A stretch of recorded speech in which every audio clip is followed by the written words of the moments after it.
सूचना केवल हमारे विचार हैं, वित्तीय सलाह नहीं।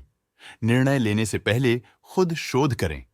किसी भी लाभ या हानि के लिए हम उत्तरदायी नहीं हैं।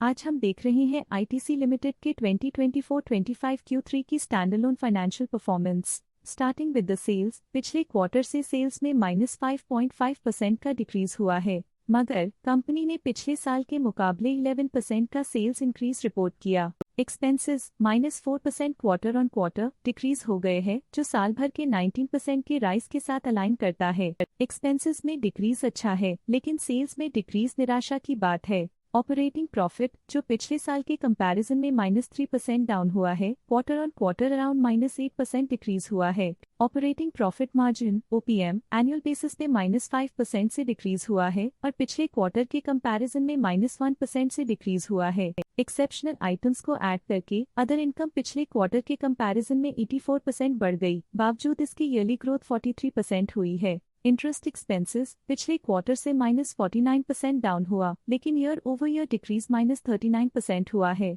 डिप्रिशिएशन कॉस्ट्स में क्वार्टरली -18.5% का डिक्लाइन देखने को मिला और ईयरली बेसिस पे -13% का डिक्रीज देखा गया। प्रॉफिट बिफोर टैक्स एनुअली 5% बढ़ा, लेकिन प्रोसीडिंग क्वार्टर से 5% बढ़ा है। इस साल कंपनी ने 17% टैक्स पे किया और क्वार्टरली कंपनी ने 23.5% टैक्स पे किया है। नेट प्रॉफिट ने ईयर ऑन ईयर 1% का इंक्रीज दिखाया, लेकिन लास्ट क्वार्टर से 11% का इंक्रीज हुआ है। इस क्वार्टर में कंपनी का परफॉर्मेंस ठीक रहा, ऑपरेशनल एफिशिएंसी में कुछ सुधार हुआ है। वहीं अगर एनुअल एनालिसिस की बात करें तो इस साल कंपनी का परफॉर्मेंस ठीक रहा। अर्निंग्स पर शेयर (ईपीएस) में साल भर में 0% का इंक्रीज देखा गया, लेकिन क्वार्टरली में 11% की बढ़ोतरी भी नजर आई। इस क्वार्टर में कंपनी का ईपीएस ठीक रहा, ऑपरेशनल एफिशिएंसी में कुछ सुधार हुआ। आईटीसी लिमिटेड के फाइनेंशियल स्नैपशॉट को रिव्यू करते हुए कुछ मुख्य ट्रेंड्स सामने आए हैं, जो कंपनी की परफॉर्मेंस पे रोशनी डालते हैं। दिसंबर 2021 से दिसंबर 2024 तक आईटीसी लिमिटेड की फाइनेंशियल जर्नी में सबसे पहले बात करते हैं सेल्स की।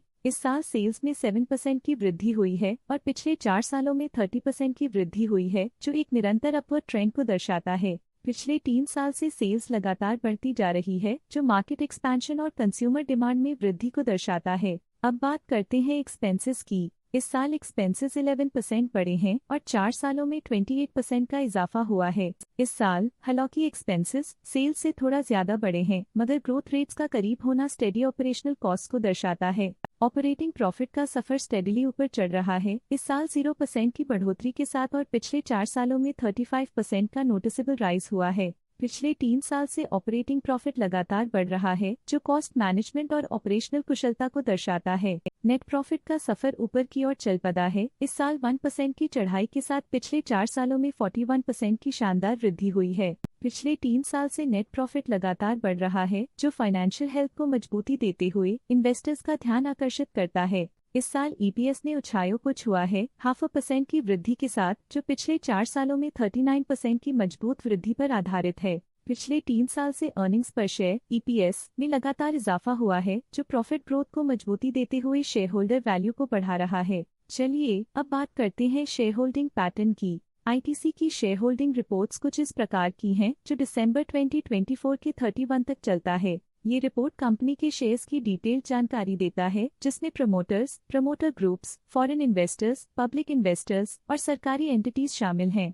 पब्लिक द्वारा हेल्ड शेयर्स का परसेंटेज 14.83% से इंक्रीज होकर 2024 के दिसंबर में 14.87% तक का इंक्रीज से देखा गया। ये चेंजेस स्टेट है कि पब्लिक की इन्वेस्टमेंट कंपनी में क्वार्टर टू क्वार्टर इंक्रीज हुई है। जब कंपनी के शेयर्स का अधिकतम हिस्सा प्रमोटर्स, एफआईआई, डीआईआई या गवर्नमेंट के पास होता है, तब ये माना जाता है कि कंपनी मजबूत हाथों में है, जो स्थिरता और मजबूत समर्थन को दर्शाता है और इस मार्केट की स्थिरता बनी रहती है। डीआईआई डोमेस्टिक इंस्टीट्यूशनल इन्वेस्टर्स ने अपना शेयर होल्डिंग सितंबर 2024 में 44.59% से दिसंबर 2024 में 44.92% तक इंक्रीज किया। ये बताता है कि डोमेस्टिक इंस्टीट्यूशंस ने कंपनी में अपना इंटरेस्ट 0.33% तक इंक्रीज किया है। फॉरेन इंस्टीट्यूशनल इन्वेस्टर्स के शेयर होल्डिंग में थोड़ा डिक्रीज आया 2024 के सितंबर से 2024 के दिसंबर में, जो दिखाता है कि फॉरेन इंस्टीट्यूशंस ने अपने स्टेक को क्वार्टर टू क्वार्टर -0.37 से डिक्रीज किया है, जिसे पता चलता है कि उन्होंने अपनी इन्वेस्टमेंट्स को पुल बैक किया है।